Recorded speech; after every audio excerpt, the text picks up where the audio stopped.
Assalamualaikum warahmatullahi wabarakatuh. Selamat datang kembali di mata kuliah Alat Ukur dan Pengukuran Politeknik Negeri Cilacap. Materi kali ini pembahasannya tentang instrumen penunjuk arus searah. Materi pada topik kita kali ini adalah pembahasan mengenai galvanometer, torsi, kemudian sensitivitas dari galvanometer, ampermeter, voltmeter, dan sensitivitas dari kedua alat tersebut, serta metode yang ada di dalam alat volt dan ampermeter, serta nantinya kita akan membahas tentang ohmmeter, tipe seri, dan tipe shunt. Baik, kita mulai dengan galvanometer suspensi. Sebenarnya apa sih galvanometer itu? Nah, di sini sudah saya tuliskan, galvanometer adalah cara atau metode pengukuran untuk arus searah ataupun alat ya untuk mengukur arus searah. Apa sih arus searah itu? Kalau misalnya kalian sudah pernah ada yang bahas di materi lain, mungkin di perkuliahan yang lain. Jadi ada dua jenis arus ya.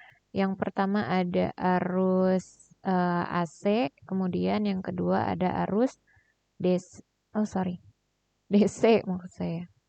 Ada arus DC. Nah, kalau arus AC itu biasanya di sini misal ada arus, kemudian di sini ada waktu, time. Nah, di sini dia itu gelombangnya akan sinusoidal. Ini harusnya garisnya yang time ini lurus ya. Dia akan bentuknya sinusoidal.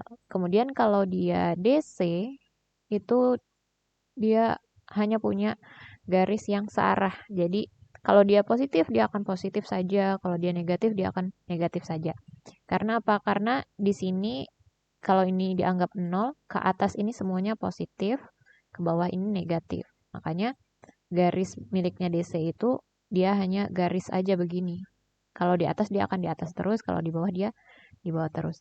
Bu, kalau misalnya gelombang arus searah itu garis seperti itu, apakah kalau half wave atau full wave termasuk dalam AC atau dalam DC?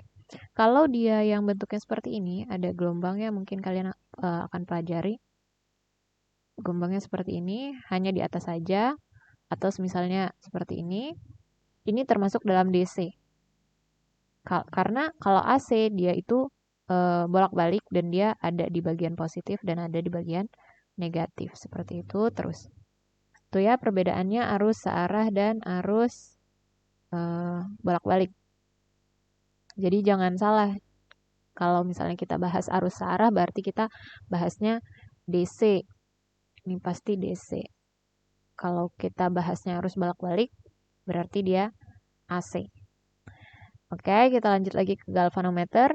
Jadi di galvanometer itu ada kumparan kawat yang digantung di dalam medan magnet. Nanti medan magnetnya seperti apa saya akan tunjukkan dalam bentuk video yang dihasilkan dari magnet permanen. Jadi kalau ada magnet, pasti ada medannya. Medannya itu apa sih? Medan itu yang bisa menarik atau mendorong, itu pasti medan. Jadi di sekitar magnet, misalnya ada magnet ya, kalian tahu magnet itu ada kutub utara, ada kutub selatan. Nah, di sekitar-sekitarnya inilah yang dinamakan medan. Jadi, kalau kalian taruh besi misalnya di sini, dia bisa saja ditarik atau bisa saja didorong, ditolak.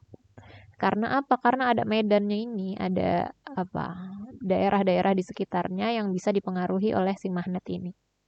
Itu yang dimaksud dengan medan magnet. Nah, kemudian kalau ada kumparan kawat halus, nah kan katanya ada kumparan kawat halus. Misalnya ini adalah kumparan kawat halus tadi, dia ada di sekitar magnet, sedangkan ada medan magnet, berarti kan dia ada gaya dorong atau gaya tolak terhadap si kumparan tadi ya. Bisa jadi bentuknya kumparan seperti ini, bisa jadi kumparan seperti ini ya, gini. Gitu. Dia akan dorongan ataupun tolakan terhadap si kumparan itu akan menyebabkan dia menghasilkan listrik, menghasilkan gerak ya. Makanya nanti dia si galvanometer ini akan mengukur karena ada pergerakannya.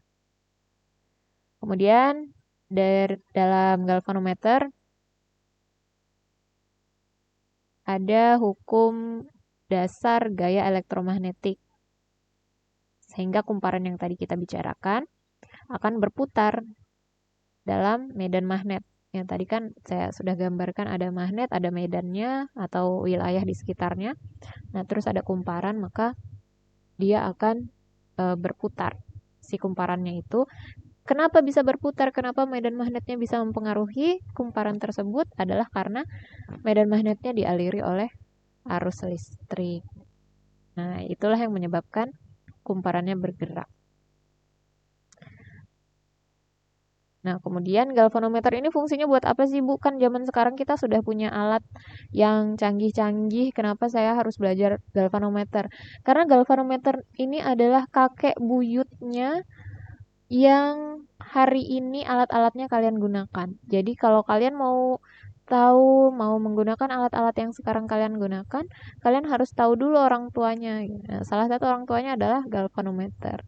Dia bisa digunakan untuk mengukur arus ataupun tegangan yang relatif rendah. Makanya kenapa dia DC, karena yang diukur adalah arus dan tegangan yang rendah. Kalau dia mengukur yang arus dan tegangan yang besar, bisa nggak, Bu? Tidak bisa. Karena galvanometer ini sensitif sekali, sehingga yang diukur adalah arus-arus rendah gitu. Nah, hukum-hukum dasar ataupun prinsip kerja dari galvanometer inilah yang kemudian digunakan sampai hari ini untuk mengembangkan alat-alat dalam pengukuran. Jadi, kita akan pelajari itu untuk selanjutnya. Ini contoh dari galvanometer ya. Jadi, di sini ada kumparan. Nih, aduh, bentar. Di sini ada kumparannya yang bagian ini. Jadi bentuknya itu kumparan seperti ini. Ini kira-kira. Kemudian dia digantungkan dan nanti dia salah satu ujungnya ini bisa jadi di atas ini akan dihubungkan dengan misalnya kutub positif atau kutub negatif yang kemudian akan mempengaruhi medan magnet dari magnet yang ada di sini. Jadi magnet ini kan punya medan nih. Dia punya medan ke sana ke sini gitu. Dia akan mempengaruhi sehingga si gantungannya ini, si suspensinya ini akan bergerak miring ke kanan atau ke kiri bergantung dengan pergerakan eh, arus yang dilalui di dalam kumparan ini tadi yang ada di dalam sini. Saya contohkan di dalam video ya pergerakan dari galvanometer. Nah, di sini kalau diperhatikan ada magnet ya, magnet utara dan selatan. Yang kemudian di tengah magnet tersebut ditaruh kumparan. Nah, tuh lihat. Yang kuning ini adalah lilitan. Lilitan yang tadi saya bilang kumparan-kumparan dari kawat-kawat halus ya. Jadi kawat-kawat yang tipis gitu dililitkan, ditaruh di tengah di antara magnet, kemudian dihubungkan. Nah, ini dihubungkan dengan jarum penunjuk atau suspensinya tadi milik si galvanometer. Supaya apa? Supaya dia bisa bergerak dan menunjukkan skala. Nah, skalanya adalah 0 sampai 30 di situ dicontohkan. 0 sampai 30 dihubungkan dengan lilitan, ditaruh di tengah magnet. Nah, nantinya si penunjuk ini yang akan menunjukkan hasil skalanya. Nah, gimana caranya?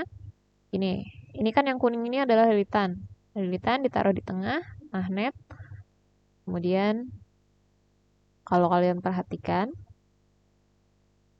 nah, jadi kan selalu ada medan ya. Garis-garis ini adalah medan dari utara ke selatan. Dia menarik. Ya, di situ ada medannya. Nah, yang bergerak di tengah itu adalah arus listriknya. Jadi arus listriknya masuk, kemudian berkeliling. Ini kan kumparannya tadi udah banyak. Berkeliling, berkeliling begitu. Kemudian dia akan balik lagi ke ujungnya. Jadi dia akan mengelilingi semua lilitan, kemudian balik lagi keluar. Gitu. Dia akan berkeliling si arusnya tadi ya, arus listrik itu. Nah, kemudian akan ada yang namanya torsi. Nanti kita bahas torsi setelah ini. Tapi kira-kira seperti itulah geraknya si arus listrik ya, masuk ke lilitan, kemudian dia berputar, kemudian dia mempengaruhi kan tadi ada garis-garis ini ya, garis-garis yang dari utara ke selatan ini adalah medan. ketika si arus listrik ini bergerak muter-muter di dalam lilitan, si medannya ini menjadi kacau gitu. Menjadi kacau, kemudian dia mempengaruhi si apa nih namanya? Yang di tengah ini penunjuk jarum. Jarumnya ini karena dia ada medan yang kacau di sini, dia bergerak ke kanan atau ke kiri seperti itu. Oke, selanjutnya ini silahkan dibaca di materi yang saya taruh di classroom ya. Kemudian ada namanya torsi. Apa sih torsi itu? Singkatnya torsi itu adalah dorongan. Tadi kan ada jarum penunjuk kan ya. Ke sini, misal di sini 0, kemudian ke sini 30, sini 30. Nah, si torsi itu adalah gaya dorong. Simpelnya kita bisa bilang torsi adalah gaya dorong medan magnet terhadap si penunjuk ini tadi.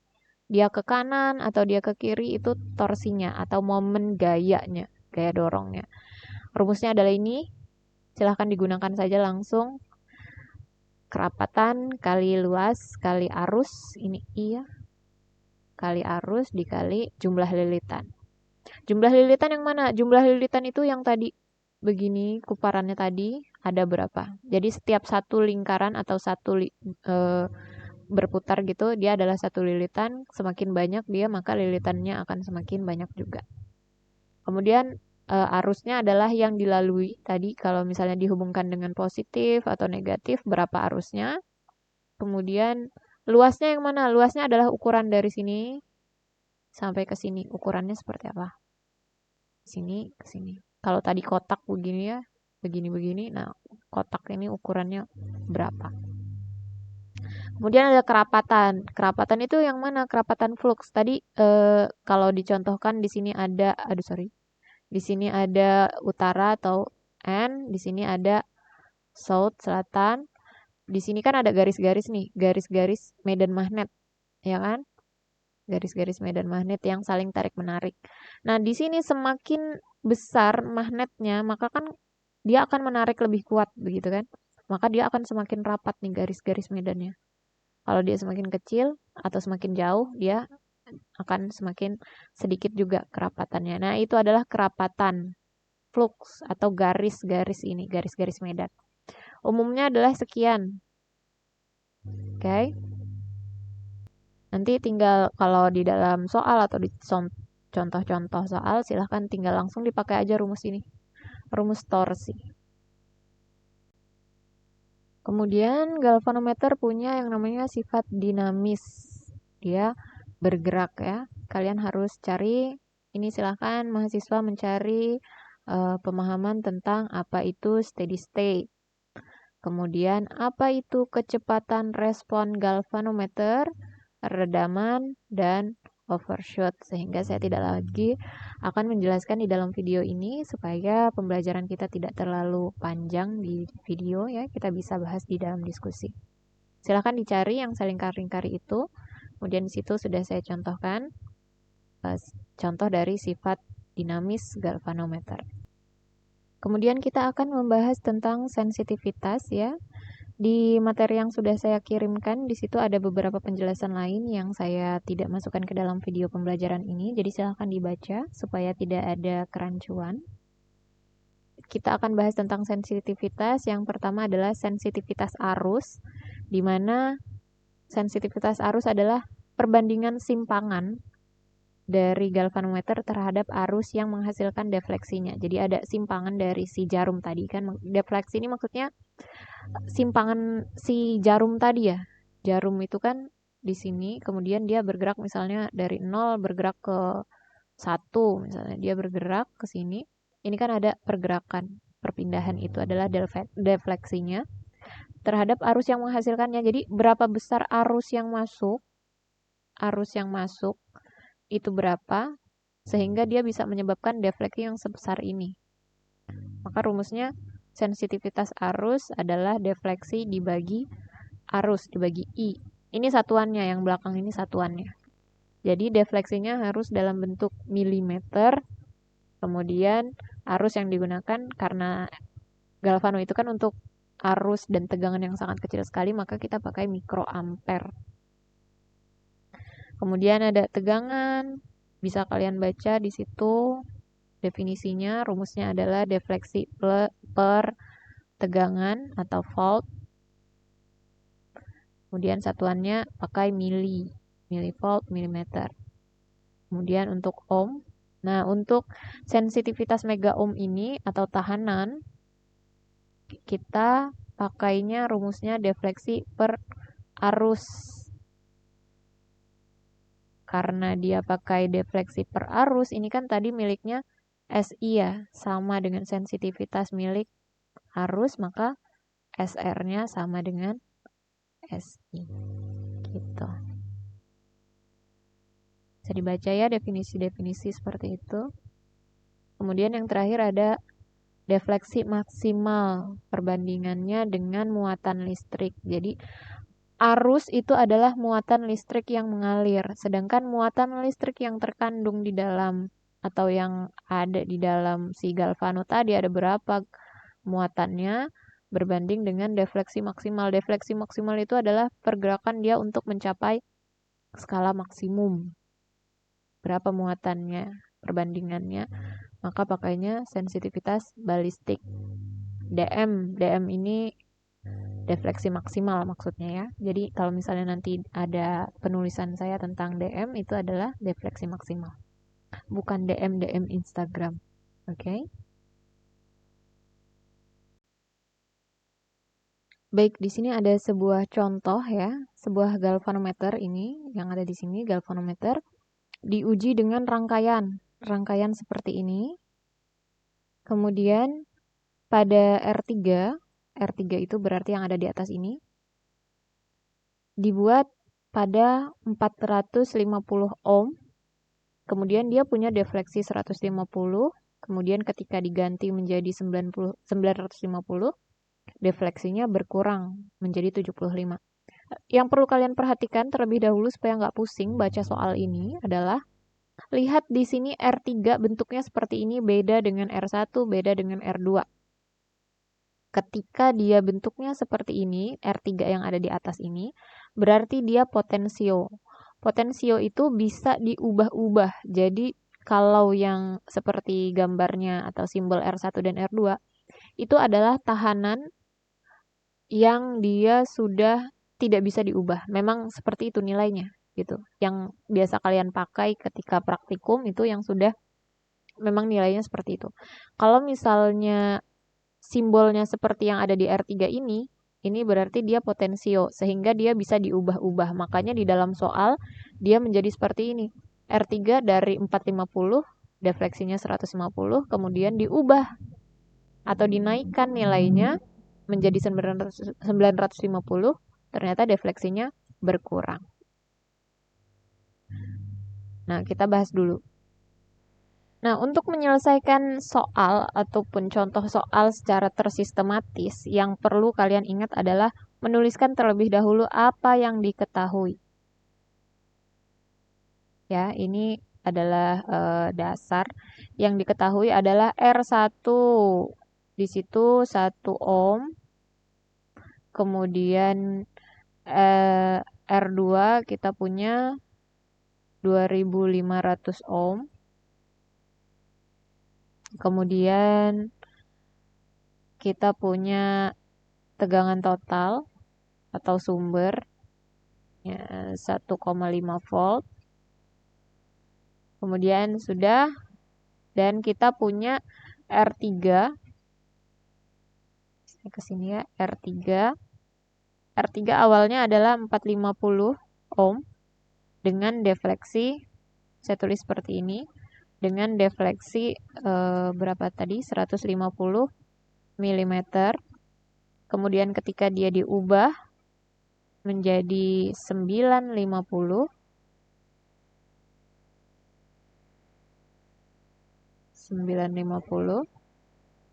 aduh ini nih 50 ya, jelek banget dah. 950 ohm, defleksinya berubah menjadi 75. Kalau kalian perhatikan di sini antara 50 dan 75 ini berubah setengahnya.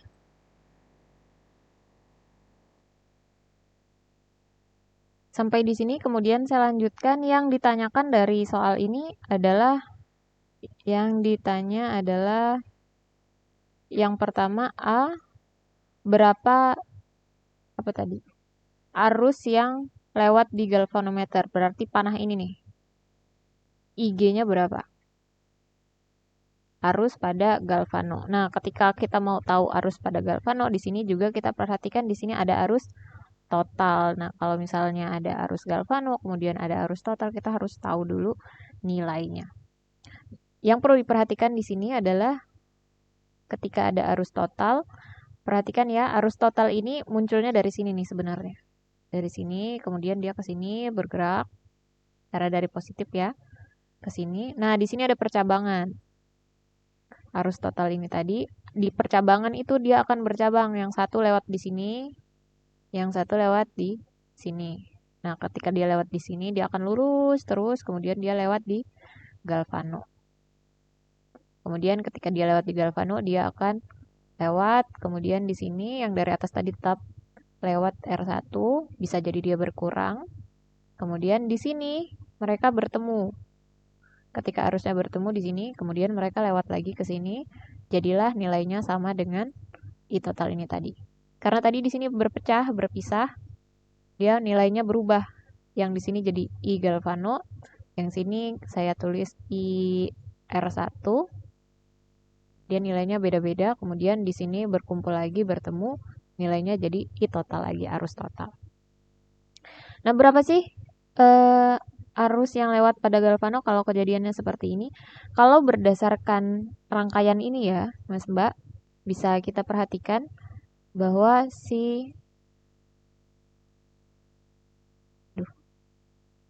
berdasarkan rangkaian tersebut, dia ada yang pertama adalah R1. Kenapa R1 saya tulis di sini? Karena dia adalah nilai yang tidak dilalui oleh arus galvano. Aduh, gimana sih Bu maksudnya? Nah, di sini kan ada arus yang lewat di galvano ya. Ya kan? Dia lewat di situ, kemudian balik ke sini. Kemudian dia di sini berubah menjadi arus total lagi, masuk lagi ke sini. Sedangkan yang di tengah ini tidak dilewati oleh arus yang lewat di sini tadi, nggak lewat dia, terpisah sendirian. Karena dia berbeda, maka dia menjadi pembanding. R1 di atas dibagi. Nah, kalau pembaginya barulah kita tulis di sini ada R1 ditambah R3 ditambah. Lihat di sini galvano ini dia punya RG, di sini ada RG nih.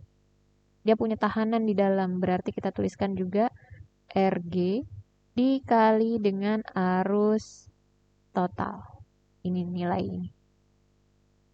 Ya. Kalau misalnya kita pindahkan yang bawah ini ke sebelah sini, kita kalikan, maka jadi arus galvano dikali R1, arus galvano dikali R3, arus galvano kali R galvano sama dengan R1 dikali arus total. Makanya kenapa di atas ini saya tulis R1, karena dia adalah pembanding, karena tidak ada IG kali R1 ini tidak ada. Makanya dia menjadi pembanding ya. Kemudian masukkan nilainya. Masukkan. Nah, sebelum kita memasukkan nilainya ke dalam rumus yang sudah saya tuliskan ini rumus ya. Ini harus kalian mengingat ini. Jangan sampai terlupa, ini adalah rumus. Nah, sebelum saya masuk ke perhitungan itu, kalian perhatikan dulu di sini ada kondisi 1, di sini ada kondisi 2. Perhatikan ini ada 450, ada 950. Berarti 2 kalinya. Atau bisa dibilang hampir mendekati 2 kalinya ya, karena ada lebihnya sedikit. Tapi kalau di defleksinya, di sini ada 150, di sini ada 75.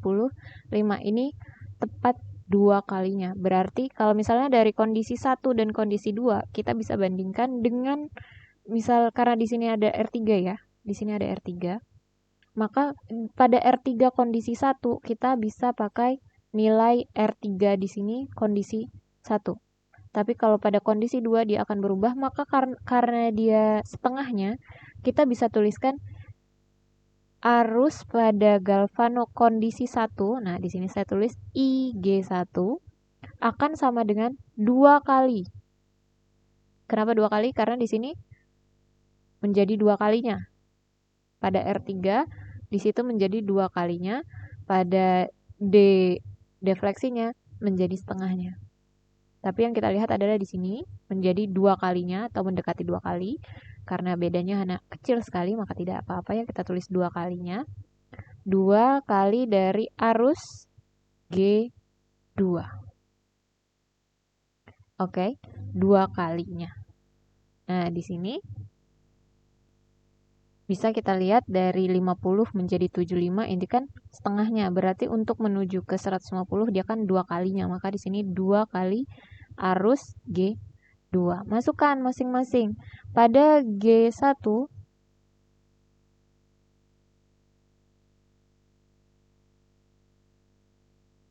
saya masukkan ya rumusnya. Pada G1 kita punya R1 per R1 plus R3 plus RG dikali dengan arus total sama dengan 2 kali R1 per R1 R3 RG dikali I total. Masukkan nilainya. R1 tadi kita punya berapa nilainya? R1-nya tadi 1, kemudian dibagi dengan R1 plus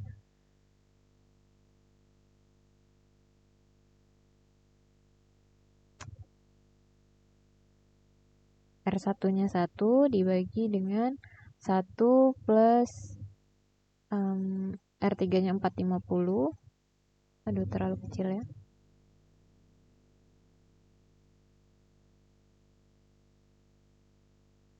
Satu per 1 plus 450. Ini ohm ya, kecil sekali. Kemudian plus RG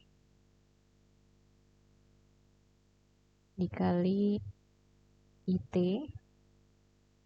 sama dengan 2 kali dari nilai yang sama. Nah, tetapi di sini R3-nya karena dia kondisi kedua, di sini kondisi ke-1, berarti pakainya yang 950 plus RG dikali arus total. Kemudian masukkan nilainya. Kemudian dari yang sudah tertulis di situ, kita bisa lihat bahwa sisi kiri dengan sisi kanan sebenarnya sama. Hanya saja yang ada di sisi kanan adalah 2 kali sisi yang ada di kiri. Maka dari situ kita bisa saling menghilangkan miliknya arus total di sini. Kita bisa saling menghilangkan. Kenapa? Karena sisi yang kiri secara keseluruhan dan sisi kanan secara keseluruhan adalah sama dengan, tetapi yang sebelah kanan adalah 2 kalinya. Maka untuk mempermudah perhitungan, saya akan hapus terlebih dahulu yang arus totalnya, supaya kita bisa menghitung tegangan yang ada di dalam galvano. Nah, di sini kalau sudah sampai di sini, yang atas kita tetap hitung 1 per 450 plus 1, 451 plus RG, RG1. Oh enggak, di sini kita pakai RG saja ya.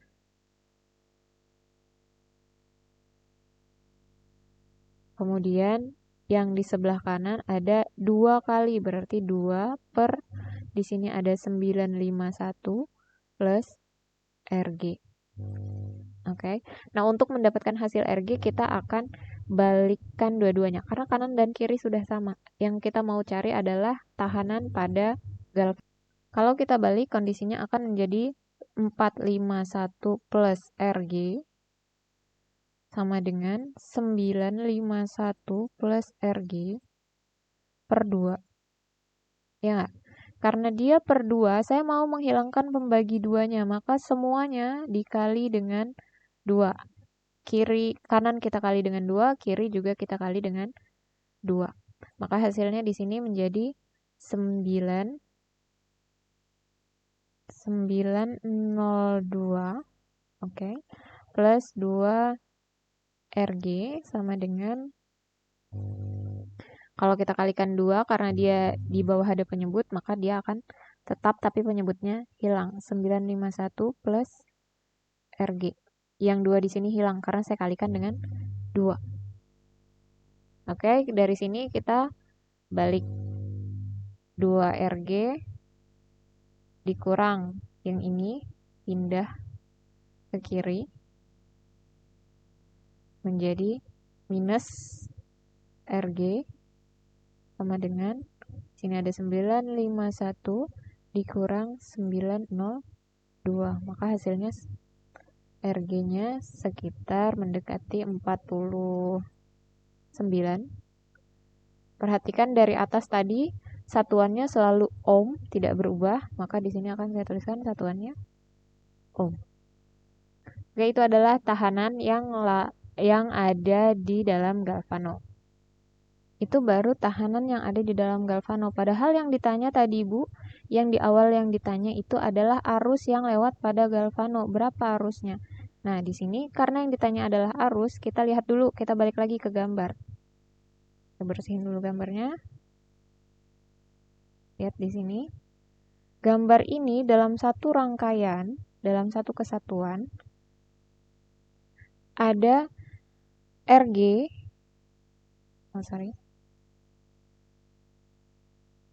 ada RG, kemudian ada R1, ada R2, ada R3. Perhatikan, R3-nya adalah 450 sampai 950. R3. Ohm, satuannya ohm. Kemudian, di sini ada 49 ohm. Di sini ada 1 ohm, berarti sekitar 1000 ohm. Lihat lagi gambarnya, di sini R1 dengan R3 dan R galvano itu sifatnya mereka adalah seri paralel. Nah, karena seri paralel, maka untuk arus total ataupun arus yang lewat pada galvano, kita harus tahu arus totalnya dulu. Maka untuk mengetahui arus total, kita menghitung R total terlebih dahulu. Nah, untuk gambar ini, R totalnya adalah R2 plus RP. RP-nya seperti apa? Nah, untuk mengetahui tahanan paralel, di sini nanti akan saya tuliskan di dalam materi, silahkan dibaca materinya. Sehingga kemudian nanti akan kita dapatkan RT di sini, karena di sini ada R2 adalah 2500 ohm, sedangkan RP di sini nanti berdasarkan perhitungan adalah sangat kecil sekali, sehingga R totalnya ini akan mendekati R2 saja. Dibaca ya materinya, jangan sampai terlupa untuk bagian tahanan paralel, sehingga RT-nya adalah 2500 atau mendekati 2500. Ada sebuah rumus untuk arus, tegangan, dan tahanan. Rumus umumnya adalah I sama dengan V per R. Ini harus dihafalkan. Ini adalah rumus umum. Dari rumus tersebut, kalau kita mau tahu arus yang lewat atau I total, berarti kita pakai V. V-nya yang mana? V-nya adalah di sini. Ya. Berarti 1,5 volt per R-nya pakai yang 2500 ohm. Ini nilainya adalah 0,6 miliampere. Ini adalah nilai dari arus totalnya. Nah, sekarang kita balik lagi ke rumus yang awal tadi yang kita tulis di sini. Kita punya rumus ini nih, yang saya taruh di pojok. Dari rumus itu kita masukkan. Misal kita masukkan nilai yang kondisi 1 ya. Kita masukkan kondisi 1 berarti untuk yang bagian B yang ditanya adalah SI-nya berapa. Di sini cara kita menjawabnya adalah dengan kita masukkan dulu IG-nya. IG-nya adalah arus pada galvano R1 tadi itu 1, kemudian 1 plus kondisi 1 untuk R3 adalah 450 plus RG-nya, kita tahu RG-nya adalah 49 ya. Dapat dari mana? Dapat dari sini tadi perhitungan kita. Oke. Kemudian, nah di sini rumusnya. Dikali dengan arus total. Arus totalnya ini. 0,6 miliampere. Sehingga arus pada galvano adalah, silahkan dihitung hasilnya 1,2 mikroampere. Pakai mikroampere, kenapa? Karena untuk menghitung sensitivitas kita akan menggunakan mikro. Ya.